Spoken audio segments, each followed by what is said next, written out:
Hi everyone, you've tuned into another segment of That Girl Jenna Karasoa for our Social Causes Fridays discussions, going through the book Forces of Habit, Drugs and the Making of the Modern World by David T. Cartwright. It is July 1st, 2022. Thank you so much for joining us. At any point in time you're consuming this content, I can only hope you're doing well.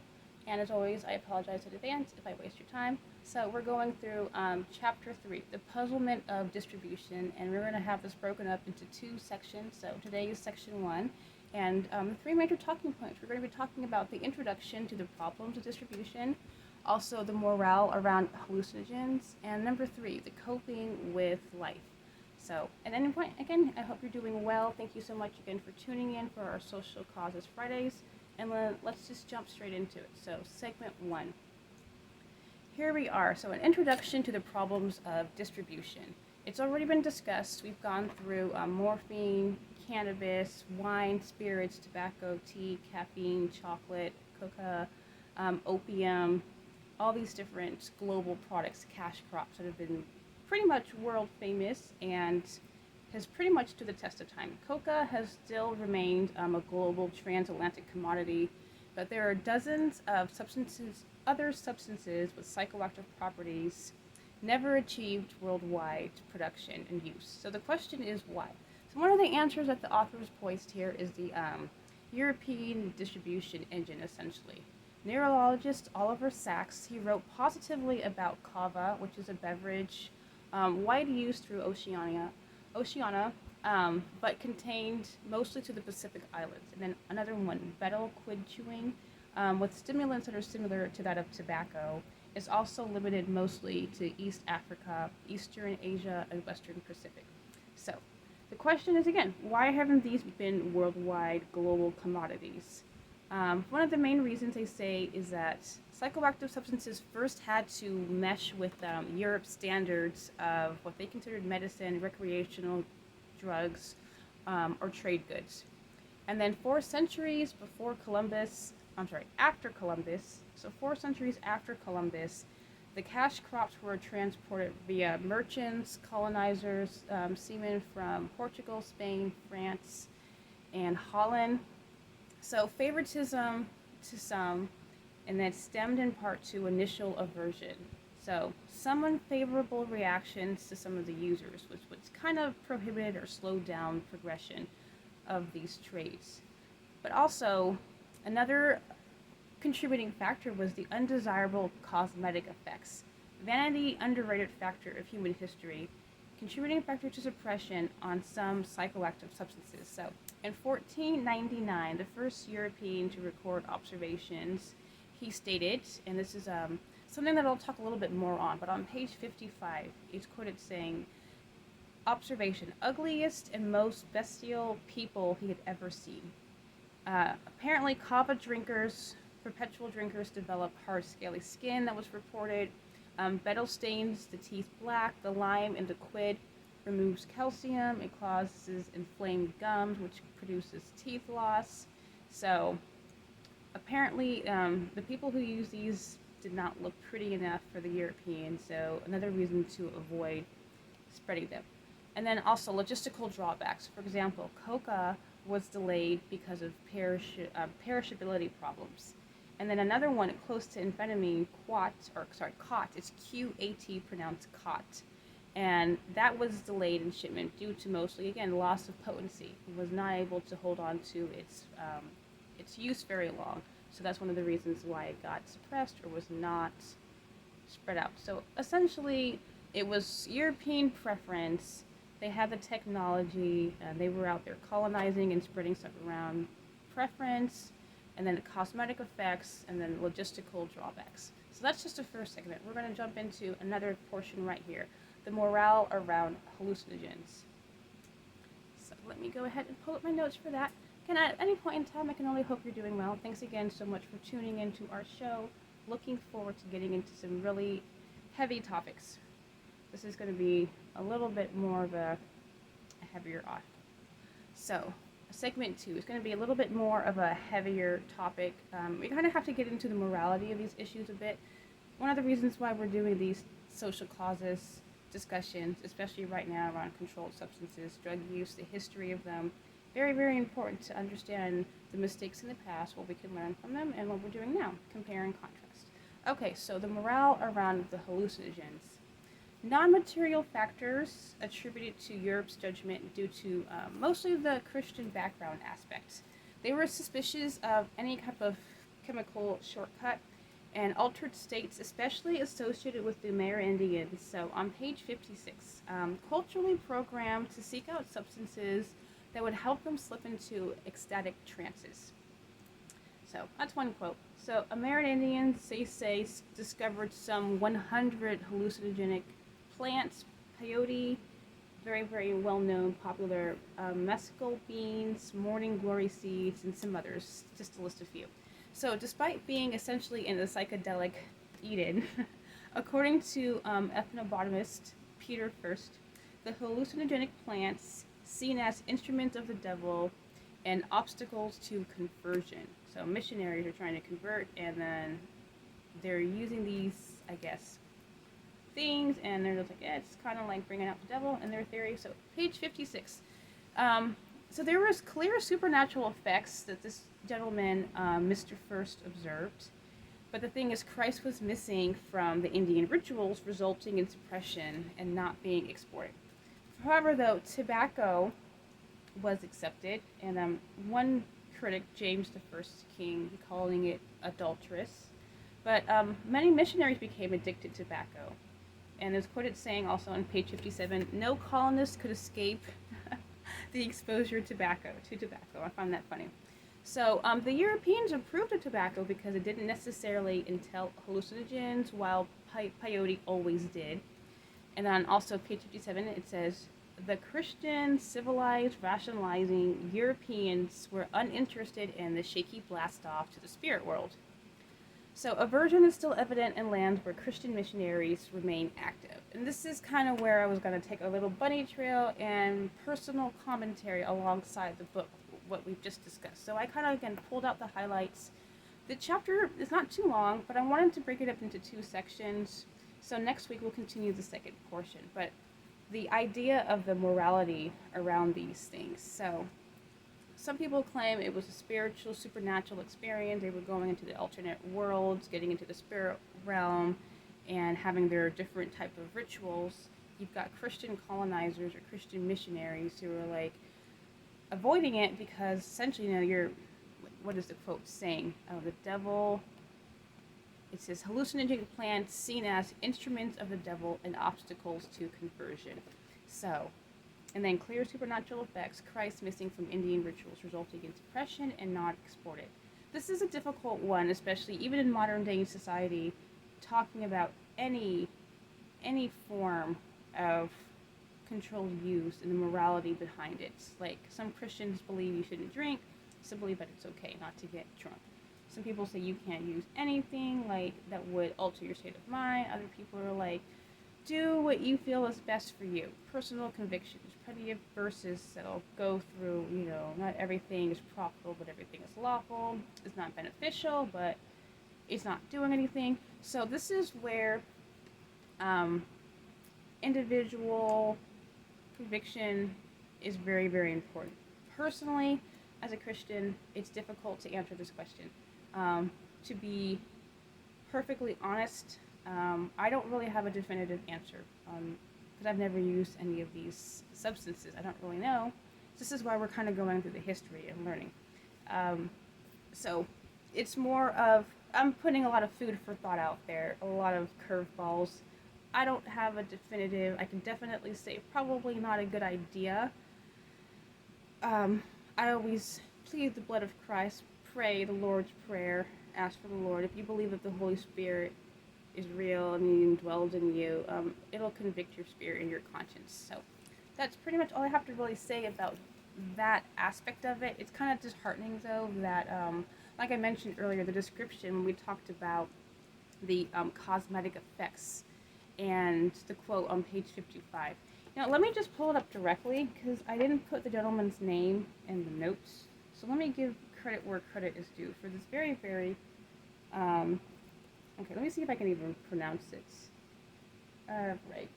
Amerigo, Amerigo, Vespucci, Vespucci, recorded his observations of coca chewers, the first European to do so. And then he goes on to say their cheeks bulged with the mysterious herb, chewed in cud-like fashion.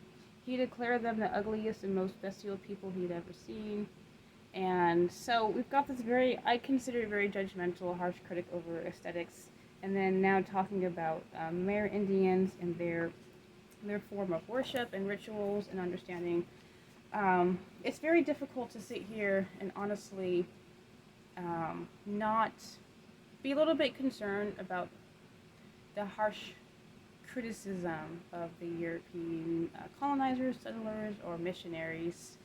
So this is where it's definitely a moral conundrum for myself personally. What's been documented historically, how the treatment versus having the New Testament and how we're supposed to treat others as Christians. So also, I can't say right now for fact that these psychoactive properties and these different types of experiences that they've had is necessarily invoking or bringing out the devil. We can say anything that is not of Christ essentially is, but again, this is just information, facts out there. If you want to get into more discussion, please feel free to hit me up, send me a message on one of my socials, and we can get more into this discussion. But again, this is just a history, a little bit of my own personal commentary.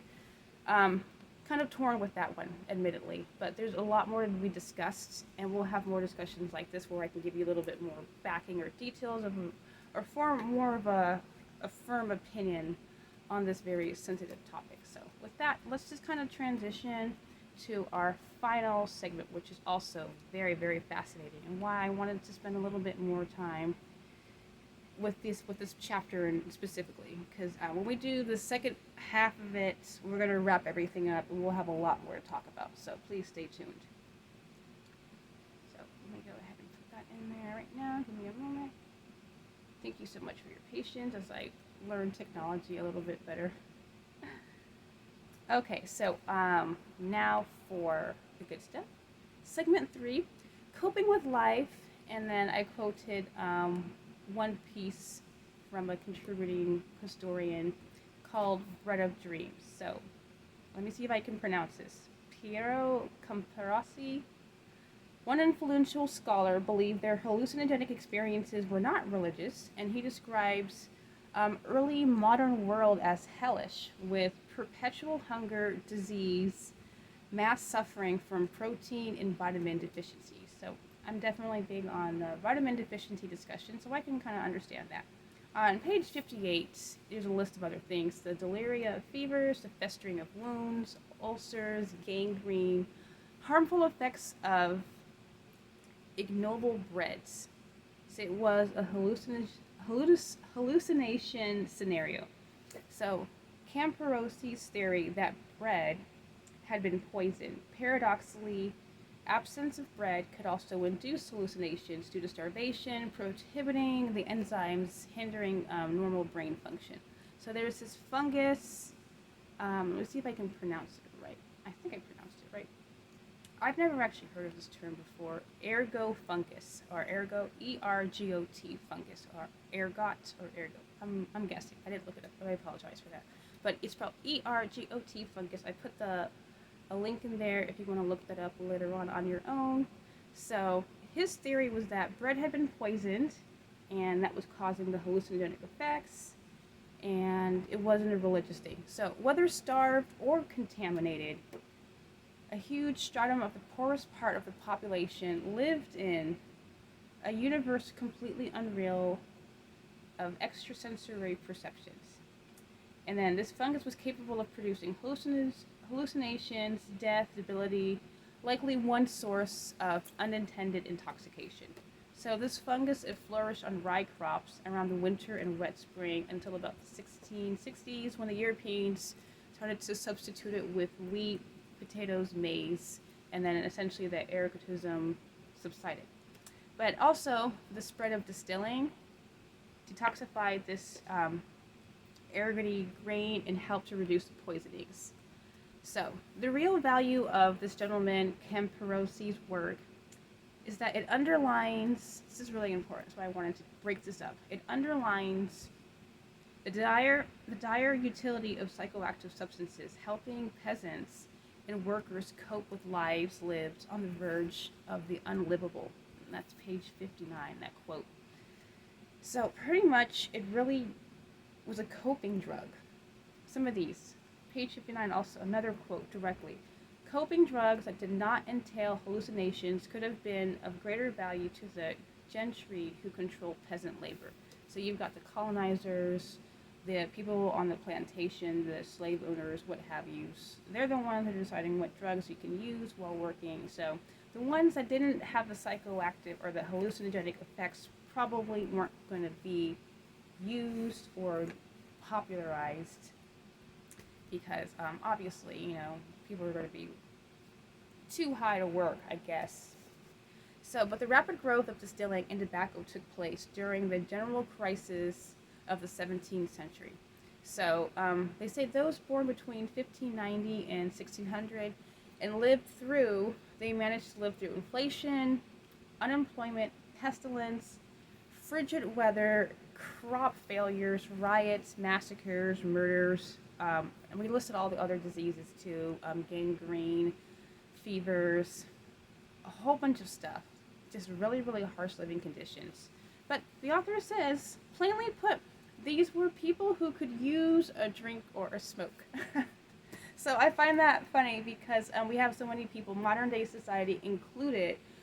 Again, why we have these discussions? Why are people on drugs? Why would you rather stay on drugs as opposed to stay sober and live a happy, quote unquote, happy functioning life? Well, unemployment. And that was a problem back then, 1500s, 1600s, the problem today. Unemployment, poor health, nutritional deficiencies, depression, just extreme work conditions, especially if you're forced to work on a plantation, slave labor, peasants, poor people, people with disabilities, what have you. So, bringing back into the first section, the gentleman who made the comment about how the people looked, commenting on their aesthetic, that's kind of where I was like, okay, dude, like, you and your little, I want to say bougie self, but I was like, your judgmental self, harsh criticism, despite realizing, like, there's a lot of things that made life really difficult and hard for people to live, and they found things and ways to cope. So, again, this isn't a matter of should you or should you not. It's a matter of if you are, why. Or if you're not and you're wondering why people do these things, here are the reasons. This is what we're going through the history about. So, again, not a matter of like, oh, you shouldn't do drugs or you should do drugs or like I'm totally pro every drug or I'm against every drug. Like, I'm not against caffeine and coffee. I'm not against chocolate. If you have serious surgery, you might want some morphine for that.